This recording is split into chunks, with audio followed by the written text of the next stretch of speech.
नमस्ते चिल्ड्रन। आज हम शब्द संपदा इस पाठ का आगे वाला भाग देखने वाले हैं।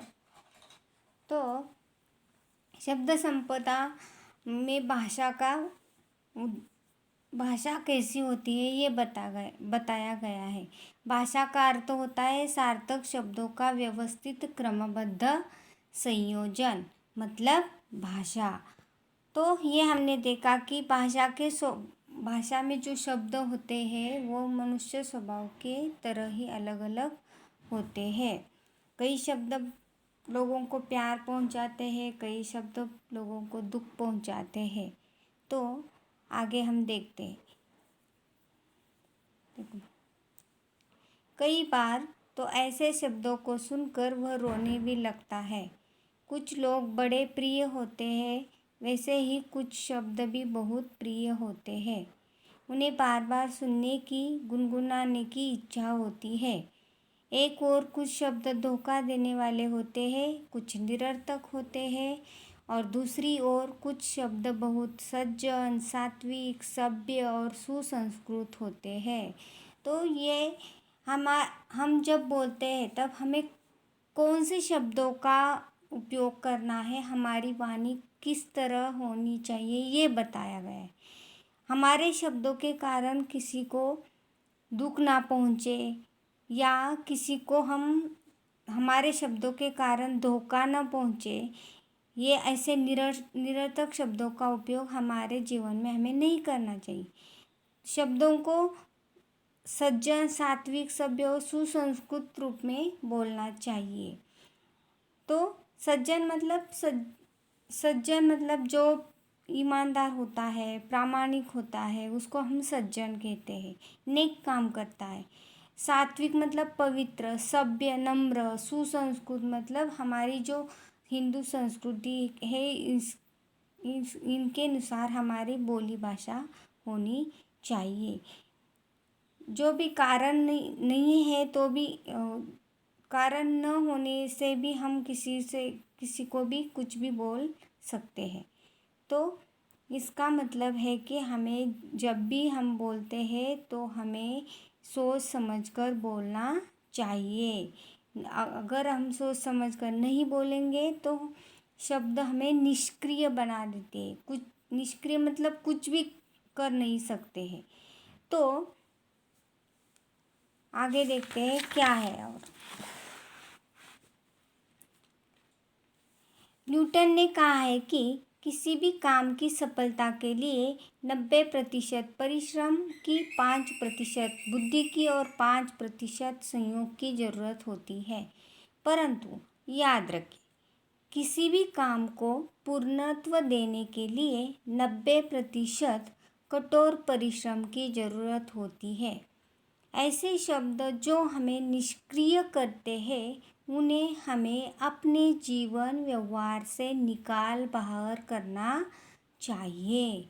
तो देखो, जो शब्द न्यूटन एक महान शास्त्रज्ञ थे, संशोधक थे। उन्होंने बताया है कि जीवन में अगर हमें सफलता पानी है तो 90%, 100 में से 90% हमें परिश्रम की ज़रूरत होती है। बाकी जो 5% है वो बुद्धि की उपयोग होता है और 5% संयोग की ज़रूरत होती है। परिश्रम मतलब मेहनत, कड़ी से कड़ी हमें मेहनत करनी चाहिए।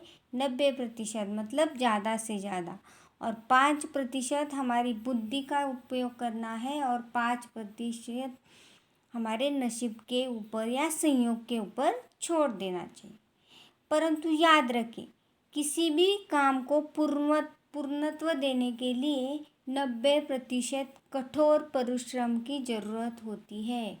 मतलब मेहनत के सिवाय दूसरा चारा हमारे पास नहीं है। जो भी मेहनत करता है मन लगाकर उसको सफलता हमेशा मिलती ही मिलती है।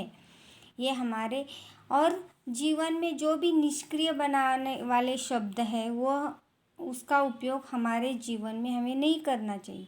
ये हो ही नहीं सकता, ये ऐसा हम कर ही नहीं सकते, ये ऐसा ही होगा, ऐसे निगेटिव शब्दों का उपयोग नहीं करना चाहिए। अपने व्यवहार से उनको बाहर निकालना चाहिए। कुछ भाषाओं के शब्द किसी भी अन्य भाषा से मित्रता कर लेते हैं और उन्हीं में से एक बन जाते हैं। जैसे आपके मित्रों में से कुछ ऐसे हैं जो सबसे घुल मिल सकते हैं, कुछ ऐसे होते हैं कि वे औरों से मित्रता नहीं कर पाते। शब्दों का भी ऐसा ही स्वभाव होता है। विशेषकर अंग्रेजी भाषा के कई शब्द जिस किसी प्रदेश में गए वहाँ की भाषाओं में घुल मिल गए। तो यहाँ बताया गया है कि एक भाषा में दूसरे भाषाओं के शब्दों का उपयोग किस तरह किया जाता है। जैसे हमारे हिंदी भाषा में अंग्रेजी, पारसी, अरबी, मराठी, संस्कृत, इन सभी भाषाओं के बहुत सारे शब्द आए हैं और हिंदी भाषा ने उनको अपनाया है और उन शब्दों से हिंदी भाषा ने मित्रता भी कर ली है।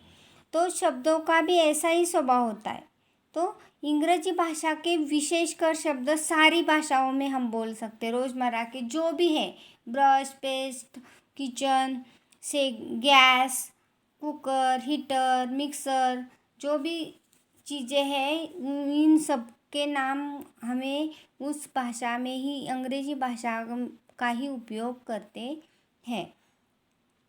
तो यहाँ कुछ कहा जाता है कि तमिल भाषा के शब्द केवल अपने परिवार द्रविड़ परिवार तक ही सीमित हैं और ऐसा नहीं है कि सभी भाषा बाकी दूसरी भाषाओं के शब्दों को अपनाते हैं। तमिल एक ऐसी भाषा है, उनकी जो परिवार है द्रविड़ परिवार मतलब जो मूल है उस भाषा तक ही सीमित है। मतलब तमिल भाषा के शब्द दूसरी भाषाओं में उनका उपयोग किया नहीं जाता है। वे किसी से घुलना मिलना नहीं चाहते।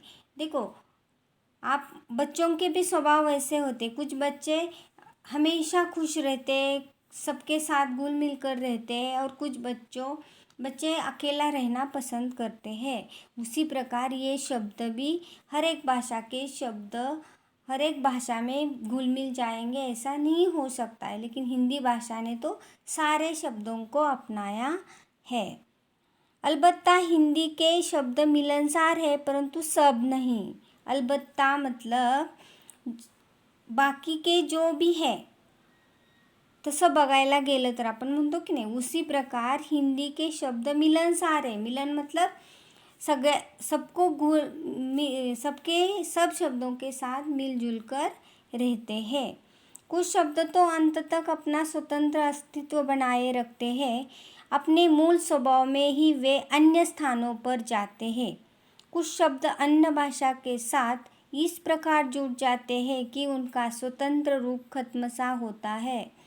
जैसे कुछ मनुष्य का स्वभाव होता है कि किसी के साथ बोलना नहीं है, किसी को मदद नहीं करनी, अकेला रहना है, अकेला सब काम करना है। उसी प्रकार कुछ भाषाओं के शब्द भी है, वो बाकी के भाषाओं में घुलना मिलना नहीं चाहते। लेकिन कुछ ऐसे शब्द है जैसे अंग्रेजी भाषा के शब्द, हमारे रेडियो है, कार है, स्टेशन है, बस है, ये जो शब्द है सारे भाषाओं ने अपनाए हैं और ऐसा लगता ही नहीं है कि उनको देखकर वो दूसरे भाषाओं के शब्द है। हिंदी में कुछ शब्द ऐसे भी पाए जाते हैं जो दो भिन्न भाषाओं के शब्दों के मेल से बने हैं। अब वे शब्द हिंदी के ही बने हैं, जैसे हिंदी संस्कृत से वर्षगांठ, मांगपत्र, हिंदी अरब से पारसी, थानेदार, किताबघर, अंग्रेजी से संस्कृत से रेल यात्री, रेडियो, तरंग, अरबी फारसी भाषा से अंग्रेजी से बीमा पॉलिसी, ये शब्द हिंदी भाषा ने अपनाए हैं और अपना जो शब्दों का संसार है ये समृद्ध बनाया है। तो हिंदी एक ऐसी भाषा है कि इन्होंने सभी भाषा को अपनाया है। इसके कारण ही हिंदी भाषा को राष्ट्रभाषा का दर्जा दिया गया है। तो आपको समझ में आया होगा।